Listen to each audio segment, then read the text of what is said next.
नमस्कार दोस्तों, आप देख रहे हैं पीआरपी किसान स्टोरीज। तो आपको हमारी कहानी कैसी लगती है कमेंट बॉक्स में कमेंट करके जरूर बताइए। धन्यवाद। बहुत समय पहले की बात है। माधवपुर नामक गांव में एक गरीब किसान अपनी बूढ़ी अम्मा के साथ रहा करता था। उसके पास एक छोटी सी जमीन थी जो कि बंजर हो चुकी थी। फिर भी वो दिन रात उस पर मेहनत करता था। मोहन बहुत ही मेहनती और ईमानदार था। वो एक आत्मविश्वास से भरा हुआ व्यक्ति था, जिसे न हालातों से डर लगता था, न ही लोगों की बातों से। हर दिन सूरज उगने से पहले ही वो उसी आत्मविश्वास के साथ उठता और अपने खेत की ओर बढ़ता, जहां सिर्फ बंजर जमीन थी, लेकिन उसके सपनों की हरियाली छिपी हुई थी। उसे यकीन था कि एक दिन उसकी मिट्टी उसे जरूर जवाब देगी, सोने जैसी फसल बनकर। ओ बेटा मोहन, तेरे लिए मैंने जमींदार से बात कर ली है। वो तुझे अपने पास काम पर रख लेंगे। तू भी जाकर उनसे एक बार बात कर ले बेटा। अब हमारे बस की बात नहीं रही। कम से कम वहाँ रहकर तू अपना गुजारा तो कर पाएगा। मुझे तेरा बहुत ख्याल है मोहन, इसलिए ये कदम उठाया। जाकर बात कर ले, सब ठीक हो जाएगा। क्या अम्मा, तुमने क्यों बात की वहाँ? मैं नहीं जाऊंगा। हमारा खुद का खेत है तो मैं दूसरों के पास क्यों काम करने जाऊं? मैं गरीब सही मगर खुददार हूँ।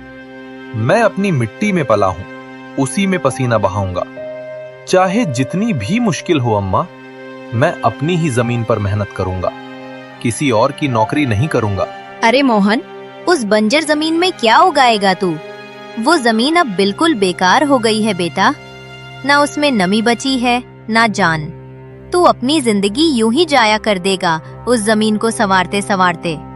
मैं जानती हूँ तेरा हौसला बड़ा है, पर बेटा हौसले से पेट नहीं भरता। तू मेरी बात मान ले।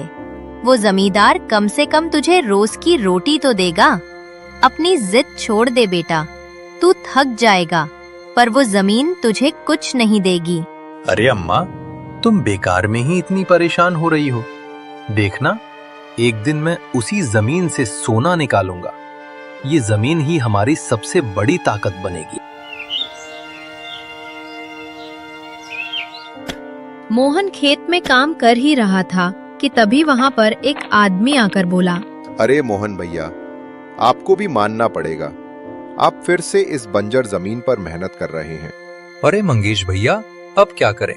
जमीन हमसे ज्यादा मेहनत करवा रही है, पर क्या करें? धरती तो माँ समान होती है। जैसा वो चाहे वैसा ही करना पड़ता है। कभी सख्त हो जाती है, कभी चुपचाप सब सह लेती है। कभी बीज को छुपा लेती है तो कभी उसे जीवन दे देती है। हम तो बस उसके बच्चे हैं, जो उसके हर रंग को अपनाना जानते हैं। थक तो जाते हैं भैया, पर जब मिट्टी की खुशबू आती है ना, तो सारी थकान उतर जाती है। उम्मीद है ये माँ हमें खाली हाथ नहीं लौटाएगी। बस थोड़ा और सब्र, थोड़ा और विश्वास। आप जैसा मूर्ख तो मैंने आज तक नहीं देखा भैया। क्या सोचते हो आप? दुनिया कहाँ से कहाँ पहुँच गई और आप अब भी उसी बंजर जमीन से उम्मीद लगाए बैठे हैं। मोहन के पास उस आदमी की बातों का कोई जवाब नहीं था। वो वहां से अपने घर चला जाता है। जब दोपहर को मोहन थक हार कर घर पहुंचता है तो देखता है कि माँ बुझे हुए चूल्हे के पास चुपचाप बैठी है। क्या हुआ अम्मा, तुम ऐसे क्यों बैठी हो? खाना क्यों नहीं बनाया? क्या बात है?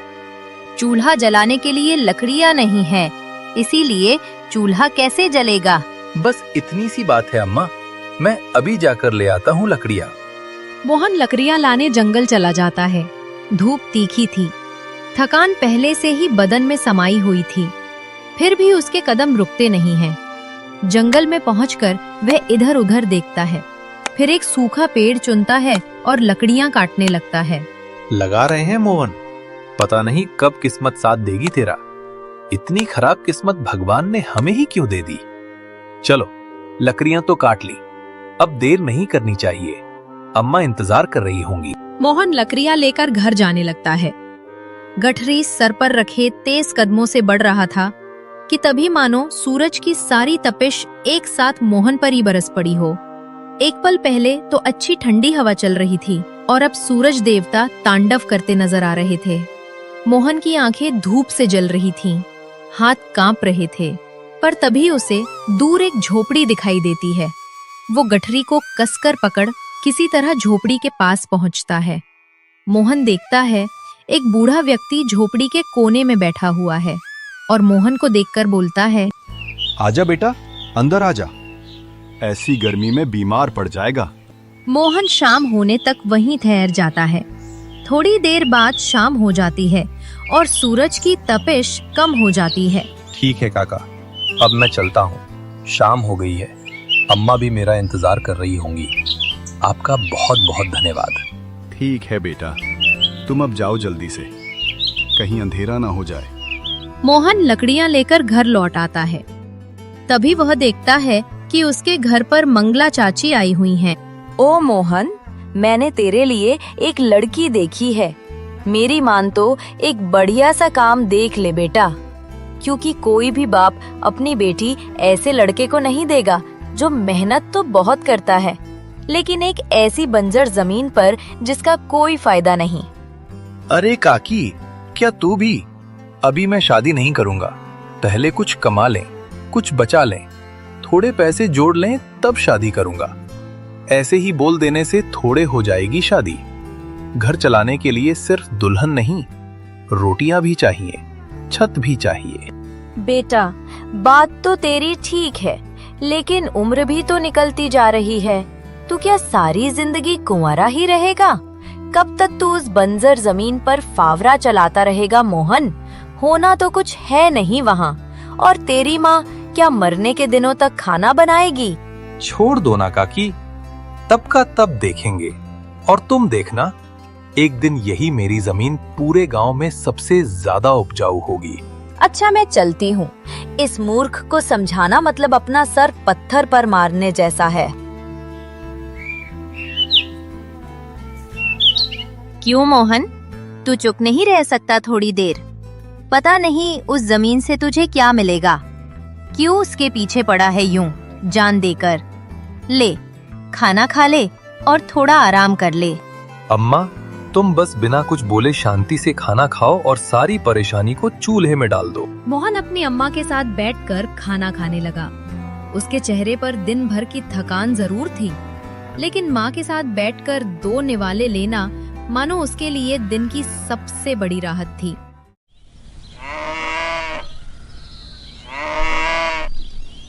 इस बार मोहन ने अपने खेतों में धान लगाए थे। वो हर दिन अपने खेतों पर जाता था। सभी के खेतों में से फसल निकल रही है, हमारी ही जमीन खाली पड़ी है। कभी कभी सबसे मजबूत बीजों को निकलने में थोड़ा वक्त लगता है।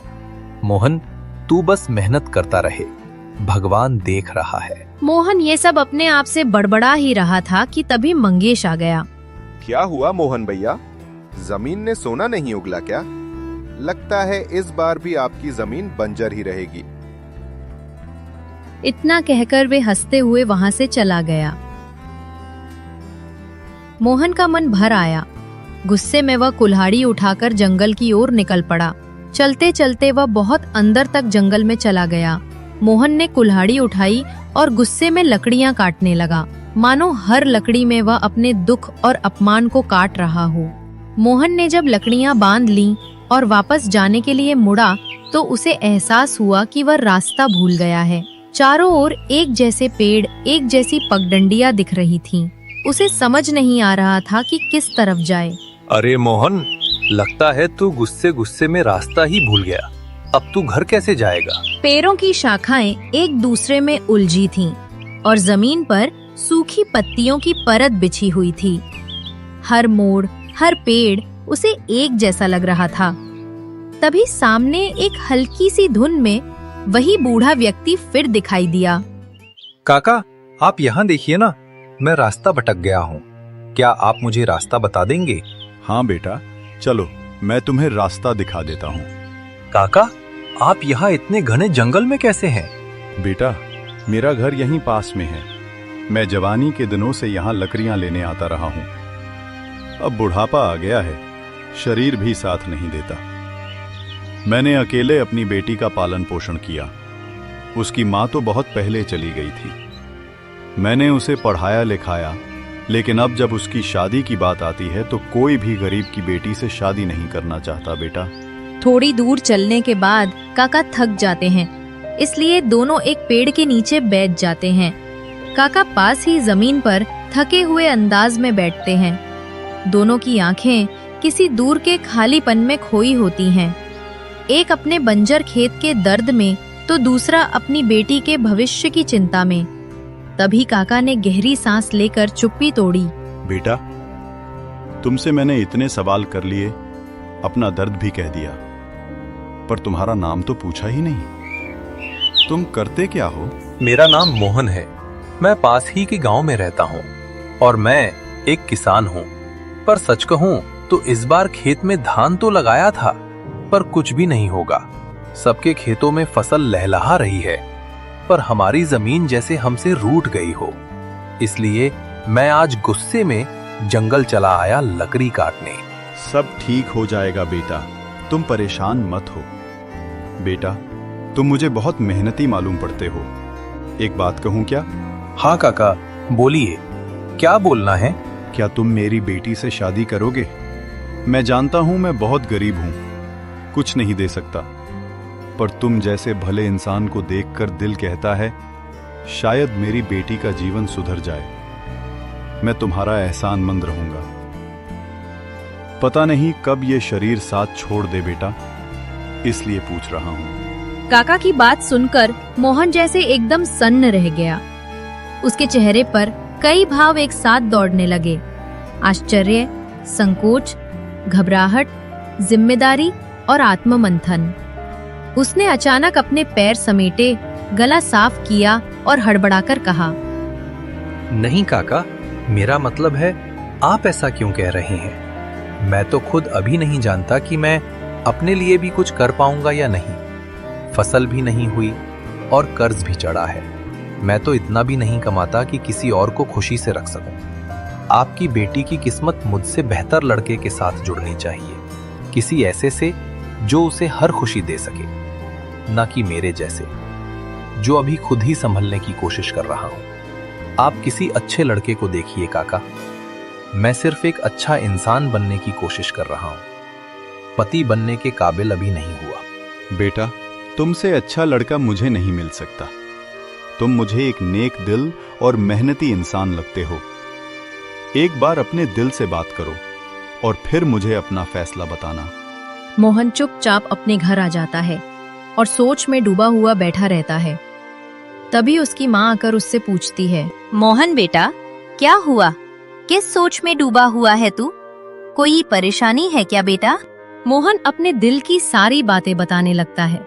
माँ, तुम ही बताओ, क्या मुझे उस लड़की से शादी कर लेनी चाहिए? हाँ बेटा, शादी तो एक न एक दिन होनी ही है, और अगर तू उस बुजुर्ग व्यक्ति की बेटी से शादी करता है तो इसमें कोई बुराई नहीं, बल्कि भलाई ही है। अगर तू उस लड़की से शादी करता है तो उस बूढ़े बाप का सहारा बन जाएगा। आजकल के जमाने में सब बच्चे अपने माँ बाप को छोड़ देते हैं। अगर तू किसी के पिता को सहारा दे तो वो केवल शादी नहीं, एक नेक काम भी होगा। मोहन और उसकी माँ उस बूढ़े काका की बेटी रजनी से मिलने जाते हैं और ये मुलाकात उनके जीवन का एक नया मोड़ बन जाती है। अरे मोहन बेटा, आओ आओ। बहन जी, आप भी आइए, भीतर आइए, बैठिए। ये मेरी बेटी रजनी है। इसकी शादी आपके बेटे से होगी तो हमारे भाग खुल जाएंगे। हाँ जरूर, हमें भी आपकी बेटी अच्छी लगी। मैं इस रिश्ते के लिए सहमत हूँ। और फिर मोहन और रजनी की सादगी भरी मगर सुंदर शादी हो जाती है। शादी के बाद मोहन और उसकी माँ रजनी को घर ले आते हैं। धीरे धीरे रजनी भी घर को संभाल लेती है।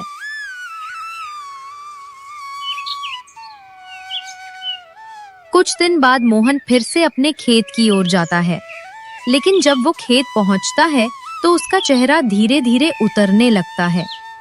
चारों ओर हरियाली फैली हुई है। पड़ोसियों के खेत लहलहा रहे हैं। कहीं गेहूं की बालियां झूम रही हैं, तो कहीं धान की हरियाली मुस्कुरा रही है। मगर मोहन का खेत, वही पुरानी सूखी मिट्टी, दरारों से भरी जमीन, हवा भी जैसे चुप है। वहाँ कोई हरियाली नहीं, कोई नमी नहीं, कोई जीवन नहीं। मोहन वहीं खड़ा रह जाता है। मोहन खेत में अकेला बैठा है, मिट्टी को हाथों में लेकर सोच में डूबा है। तभी गांव का एक युवक उसके पास आता है। क्या हुआ मोहन भैया? अब तो इस जमीन को बख्श ही दीजिए। कितनी बार कोशिश कर ली आपने। अब तो आपकी दुल्हन भी आ गई है। अब तो कोई और काम ढूंढ लीजिए। मोहन चुप रहता है। देखिए, सबके खेत लहलहा रहे हैं और एक आप हैं जो अब भी इस बंजर जमीन से उम्मीद लगाए बैठे हैं। इतनी मेहनत करने के बाद भी जब कुछ न मिले तो समझदारी इसी में है कि रास्ता बदल लिया जाए। रजनी बेटी, जरा देख तो, दोपहर हो गई है और मोहन अभी तक खेत से नहीं लौटा। सुबह से गया है, कुछ खाया भी नहीं होगा। तू खाना लेकर खेत पर ही चली जा, उसे दे आ। धूप तेज है, कहीं भूखा प्यासा बैठा ना हो। जी माँ, मैं अभी जाती हूँ। रजनी खाना लेकर खेत पर पहुँचती है। सुनिए जी, खाना ले आई हूँ, माँ ने भेजा है। बोली दोपहर हो गई है, अब तक लौटा नहीं, भूखा होगा, जाकर खाना दे आ। लीजिए, खाना खा लीजिए। मैं बहुत परेशान हूँ। दिन रात एक कर दिए, मिट्टी को सींचा, बीज डाले, दुआ की, फिर भी नतीजा वही। सुनी जमीन, सूने सपने।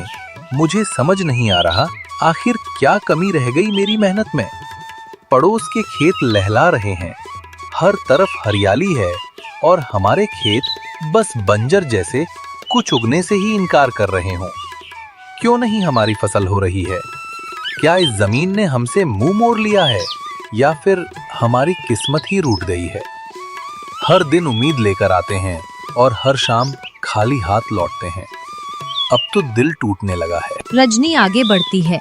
जैसे ही उसके पैर खेतों में पड़ते हैं, मोहन को एक अजीब सा एहसास होता है, मानो बंजर जमीन में कोई हल्की सी हरियाली सरकने लगी हो, जैसे हवा में एक नई खुशबू घुल गई हो। और पल भर को वो सब भूल जाता है, परेशानियां, सूखी मिट्टी, अधूरे सपने। उसे महसूस होता है शायद ये वही कदम है जो इस जमीन को फिर से जिंदा कर सकते हैं। चलो रजनी, घर चलते हैं। हम वहीं माँ के साथ खाना खाएंगे। मेरा यहाँ मन अजीब सा हो रहा है, मुझे घर जाना है। इसके बाद दोनों घर वापस आ जाते हैं। तीनों एक साथ बैठकर खाना खाते हैं। अब मोहन भी उम्मीद छोड़ देता है। वो चुपचाप जमींदार के पास जाकर काम पकड़ लेता है। कुछ दिन बीत जाते हैं। एक दिन सुबह सुबह गांव का एक किसान मंगेश हाफता हुआ जल्दी जल्दी कदमों से मोहन के घर पहुंचता है। मोहन भैया, ओ मोहन भैया, कहाँ हो आप? जल्दी से बाहर आइए, बहुत बड़ी बात हो गई है। मोहन, उसकी माँ और रजनी तीनों जल्दी से बाहर आ जाते हैं। क्या हुआ मंगेश? इतनी जल्दी जल्दी क्यों बोल रहे हो? सब ठीक तो है ना? अरे चलिए, मेरे साथ आइए, आपको कुछ दिखाना है, बहुत खास है। मोहन और सभी लोग मंगेश के पीछे चल पड़ते हैं। गांव की पगडंडी से होकर तेज धूप को पार करते हुए थोड़ी ही देर में वे मोहन के खेत के पास पहुंच जाते हैं। जैसे ही मोहन की नजर सामने के नजारे पर पड़ती है, वो वहीं ठिठक जाता है। उसकी आंखें फैल जाती हैं, सांसें थम जाती हैं।